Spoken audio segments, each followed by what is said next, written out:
Hello students, I am Dharti, your educator. Welcome you all on the platform of Global Online Classes. तर विद्यार्थी मित्रांनो, आजच्या व्हिडिओमध्ये आपण MHMBA CET एक्झाम 2025 या एक्झामसाठी लॉजिकल अँड ॲब्स्ट्रॅक्ट रिझनिंग या सेक्शन मधला जॉमेट्री या टॉपिक वरती MCQ क्वेश्चन बघणार आहोत. तर विद्यार्थी मित्रांनो, व्हिडिओच्या भेटपर्यंत नक्की बघा. या व्हिडिओचा तुमच्या एक्झामसाठी नक्कीच फायदा होईल अशी माझी गॅरंटी. तर जे स्टुडंट्स आपल्या चॅनलवरती नवीन आहेत त्यांच्यासाठी मी सांगू इच्छिते, जर तुम्ही MHMB CET एक्झाम 2025 या एक्झामसाठी प्रिपरेशन करत असाल तर तुमच्या प्रिपरेशनसाठी ग्लोबल ऑनलाईन टीमने एक कम्प्लीट कोर्स लॉन्च केला आहे. त्यामध्ये तुम्हाला फुल सिलेबस लाईव्ह व्हिडिओ लेक्चर्स मिळतील, रेकॉर्डेड लेक्चर्स मिळतील, 50+ फुल सिलेबस टेस्ट सिरीज मिळेल, त्यासोबतच 2000+ एमचे क्वेश्चन बँक आणि फुल सिलेबस नोट्स देखील मिळतील.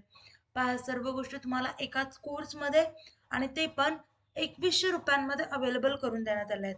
अजून काही कोर्स बद्दल माहिती हवी असेल किंवा कुठल्याही प्रकारचे डाऊट्स असतील तर मी स्क्रीनवरती 2 नंबर दिले आहेत, त्या नंबरवरती तुम्ही व्हॉट्सअप थ्रू कॉन्टॅक्ट देखील करू शकाल. आता हा कोर्स कसा जॉईन करायचा ते पाहू. तर त्यासाठी ग्लोबल ऑनलाईन ॲप्लिकेशन प्ले स्टोअरवरती जाऊन डाउनलोड करा. त्यानंतर ॲप्लिकेशन ओपन करा. ॲप्लिकेशन ओपन केल्यानंतर नाव आणि नंबर एंटर केल्यानंतर तुम्हाला असा इंटरफेस समोर येईल. इंटरफेसच्या पहा डाऊनलोड साईडला स्टोअर असा आयकॉन असेल, त्यावरती क्लिक करा. त्यावरती क्लिक केल्यानंतर तुम्हाला कोर्सेसचं पेज समोर येईल. कोर्सेसच्या पेजच्या सर्च बॉक्समध्ये MBA CET असं टाईप करा. असं टाईप केल्यानंतर तुम्हाला खाली MHMBA CET एक्झाम 2025 असा कोर्स असेल, तो कोर्स ओपन करा आणि तो कोर्स एनरोल करा. त्यानंतर कोर्सेसच्या सर्व गोष्टी तुम्हाला ॲक्सेस होतील आणि त्यानंतर तुम्हाला आमच्या व्हॉट्सअप ग्रुपवर देखील ॲड केलं जाईल. ओके, चला आता टॉपिककडे वळूया. आजचा टॉपिक आहे जॉमेट्री. पहा, first question, the measures of two angles of a triangle are in the ratio of 3:7. If the sum of these two measures is equal to the measure of the third angle, then find the smallest angle. आता जर आपण consider केलं, हे बघा, angles काय 3:7 ratio मध्ये आहेत, बरोबर आहे. मग आपण ते दोन अँगल असे कन्सिडर केले, एक 3x आणि अनदर 7x असा अँगल कन्सिडर केला. ओके, आता आपल्याला काय म्हटलं, आता जर या दोघांची ऍडिशन केली, इथे काय म्हटलंय, if the sum of these two measures is equal to the measure of third angle, म्हणजे या दोन्ही अँगलचं समेशन हे थर्ड अँगल असेल. जर थर्ड अँगल पकडला आपण y, तर या दोघांचं समेशन म्हणजे 3x plus 7x equals to किती आहे, तर y, बरोबर आहे. सॉरी, या दोघांचं समेशन किती होतं पहा, 10x, आणि हे काय आहे तर थर्ड अँगल आहे. समजलं, आणि यालाच आपण कन्सिडर केलं y. ओके, आता पहा, ही झाला फर्स्ट अँगल, हा झाला सेकंड अँगल आणि हा झाला थर्ड अँगल. आता पहा, आपल्याला माहिती आहे, तर sum of all angles in a triangle काय असतं, sum of all angles in triangle is equal to 180 degree. आता जर आपण या तिन्ही अँगलचं समेशन केलं, म्हणजे काय, 3x plus 7x plus 10x equals to 180, म्हणजे किती झालं हे, 20x इक्वल्स टू किती झालं, 180 डिग्री, म्हणजे x इक्वल्स टू किती झालं, 0 0 कॅन्सल, 2 1 जा 2 9 जा, म्हणजे x इक्वल्स टू किती झालं, 9. मग आता पहा, x ची व्हॅल्यू 9 ही सगळ्या अँगल्स मध्ये पुट करायची आणि आपल्याला फाइंड आउट करायचंय, then find the smallest angle. आता पहा, फर्स्ट अँगल आहे, म्हणजे इथं व्हॅल्यू किती येईल, 27 डिग्री, इथे किती येईल, 7 × 9 दिवसात 59 56 7 9 63, म्हणजे इथे येईल 63, आणि अनदर अँगल किती येईल तर 90 येईल. ओके, आता विचारलंय आपल्याला स्मॉलेस्ट अँगल, म्हणजे स्मॉलेस्ट अँगल कोणता असेल तर 27 डिग्री असेल. सो करेक्ट ऑप्शन असेल ए. समजलं. Next question, two lines AB and CD intersect at O. If angle AOC equals to 50 degree, then angle BOD and AOD are respectively. म्हणजे आपल्याला काय करायचंय, आता ही एक लाईन आहे पहा, AB and CD intersect at O, म्हणजे हा काय आहे O. आता पहा, angle AOC equals to 50 degree, म्हणजे हा A ओ सी हा 50 डिग्री, म्हणजे ही झाली ए बी पकडला आणि याला सी डी पकडलं. ओके, अशा दोन लाईन्स आहेत, त्या ए बी आणि सी डी लाईन्स आहेत, त्या दोन लाईन इंटरसेक्ट झाल्यात कुठल्या पॉइंटला, तर ओ पॉइंटला. ओके, आता विचारलंय अँगल बी ओ डी, म्हणजे बी ओ डी म्हणजे हा अँगलची व्हॅल्यू, आणि ए ओ डी म्हणजे ए ओ डी म्हणजे ही एक व्हॅल्यू. समजलं? आता बघा किती सोपं आहे. जेव्हा दोन अँगल इंटरसेक्ट होतात, ओके, दोन लाईन्स या इंटरसेक्ट होतात, तेव्हा हे जे अपोजिट अँगल्स असतात ते इक्वल असतात. म्हणजे A O C, angle A O C is equal to angle B O D. Angle A O C किती आहे? 50 degree. So value of angle B O D किती असेल? 50 डिग्री. आता आपल्याला काढायचं आहे अँगल ए ओ डी. आता याच्यासाठी काय करणार, आपल्याला माहितीये हा पूर्ण स्ट्रेट लाईनचा अँगल किती असतो? 180 degree.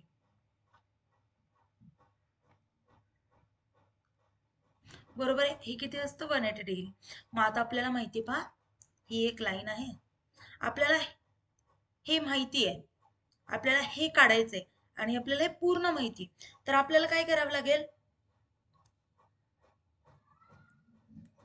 180 degree minus angle A O C equals to काय मिळेल? Angle A O D. So 180 degree minus angle A O C किती आहे? 50 डिग्री. ओके, मग आपल्याला अँगल ए ओ डी किती मिळेल? तर 130 डिग्री मिळेल. समजलं का? म्हणजे आता आधी आपल्याला विचारलं अँगल बीओडी, बीओडीची व्हॅल्यू आहे 50 डिग्री आणि अँगल ए ओ ची आहे आली 130 डिग्री. सो आन्सर असेल 50 डिग्री कॉमा 130 डिग्री, म्हणजे ऑप्शन बी हा राईट असेल, करेक्ट असेल. समजलं?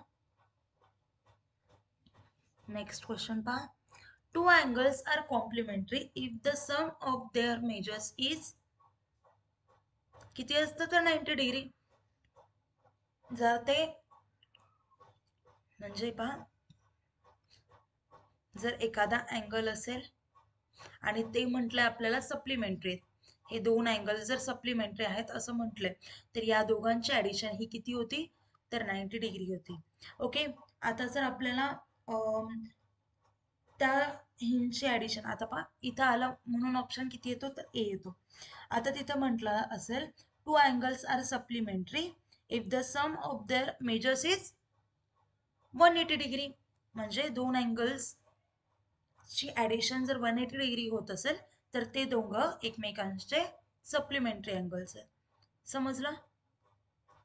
सप्लिमेंटरीला 180 डिग्री पाहिजे ऍडिशन दोन अँगल्सची आणि कॉम्प्लिमेंटरीला 90 डिग्री. आता या दोघांमध्ये कन्फ्युजन होत असेल तर पहा, आता तुम्हाला माहितीये की सी अल्फाबेट्स मध्ये आपल्याला आधी येतो आणि किंवा छोटा आहे एस पेक्षा, सो त्याला 90 डिग्री व्हॅल्यू द्यायची, 90 व्हॅल्यू द्यायची. आणि सप्लिमेंटरी यस हा अल्फाबेट मध्ये नंतर येतो, सीच्या नंतर येतो, किंवा असं म्हणता येईल की एस हा मोठा आहे, सो एस ची व्हॅल्यू देखील मोठी असेल ती म्हणजे 180 डिग्री. सो असं लॉजिक तुम्ही लावू शकता जर तुम्हाला लक्षात राहत नसेल ते तर. ओके, पहा आता नेक्स्ट क्वेश्चन मध्ये काय म्हटलंय, if OE is the bisector of angle AOD in the given figure. आता एक आपल्याला गिवन फिगर दिली आहे पहा, याच्यामध्ये OE is the bisector of angle OED, म्हणजे जी OE आहे OE ती अँगल बायसेक्टर आहे. अँगल बायसेक्टर म्हणजे काय? जर एखादा अँगल असेल तर अँगल बायसेक्टर त्याला दोन पार्ट मध्ये, त्या दोन अँगल मध्ये इक्वल अँगल मध्ये डिवाइड करतं.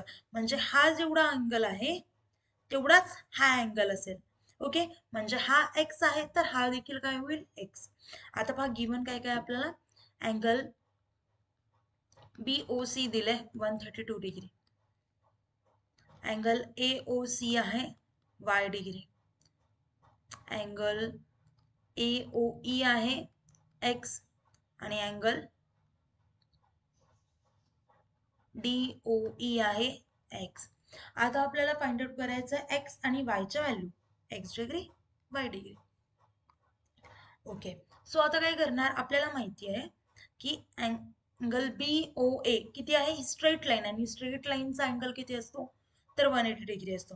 म्हणजे अँगल BOA इक्वल्स टू काय असतं, तर अँगल BOC प्लस अँगल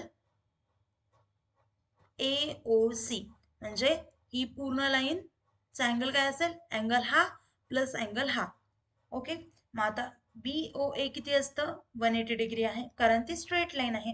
मग अँगल BOC किती आहे, तर 132 डिग्री प्लस अँगल AOC, म्हणजे अँगल AOC किती आलं, 180 मायनस 132 डिग्री. ओके, म्हणजे किती आलं, 48 डिग्री. समजलं.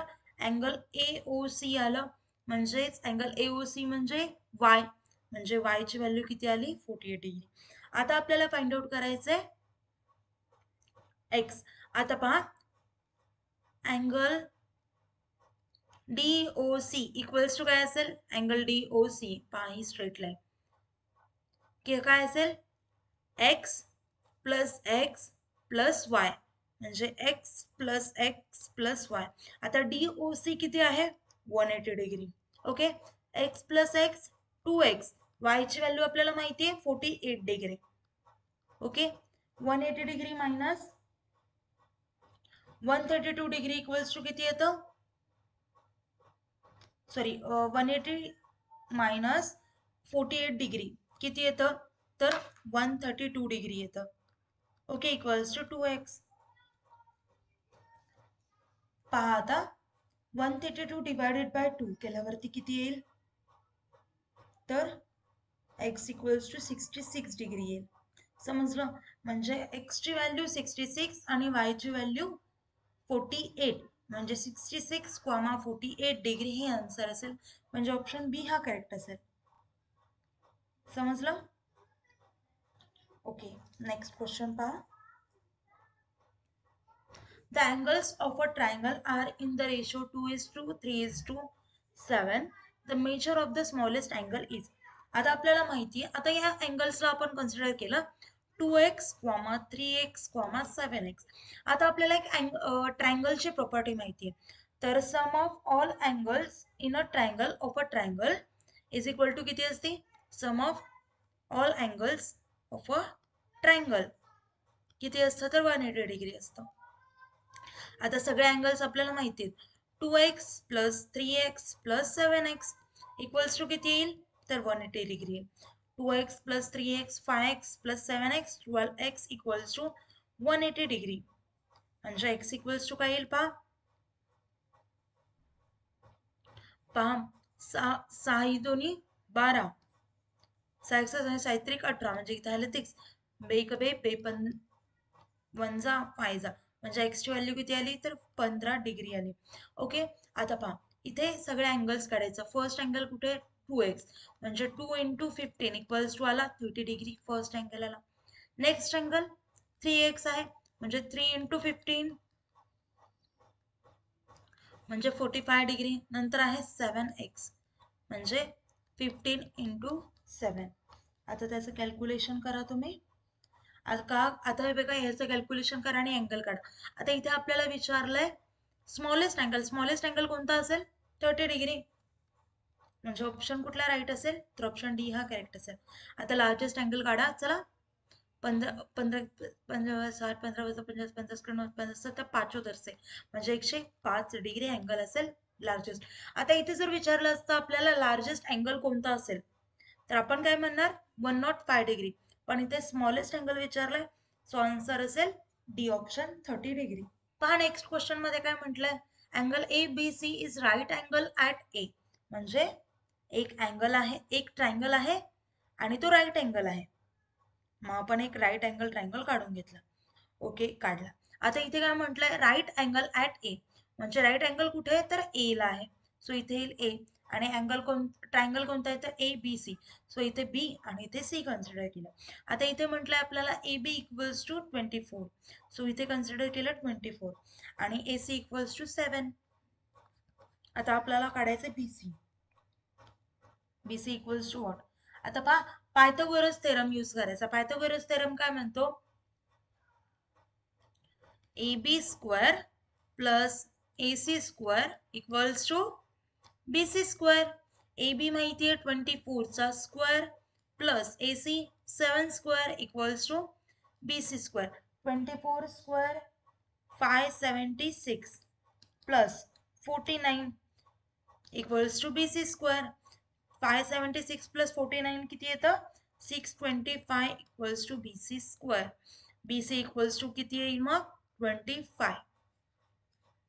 समजलं, म्हणजे BC ची व्हॅल्यू असेल 25. आपल्याला विचारलं BC, सो किती असेल 25 mm. समजलं. पहा नेक्स्ट क्वेश्चन मध्ये काय म्हटलं, the lengths of the diagonals of a rhombus are 24 centimetre and 18 centimetre respectively. The length of each side of the rhombus is. आता पहा आपल्याला लेंथ दिल्यात रोम्बसच्या डायगोनल्सच्या. आता रोम्बस कसा असतो,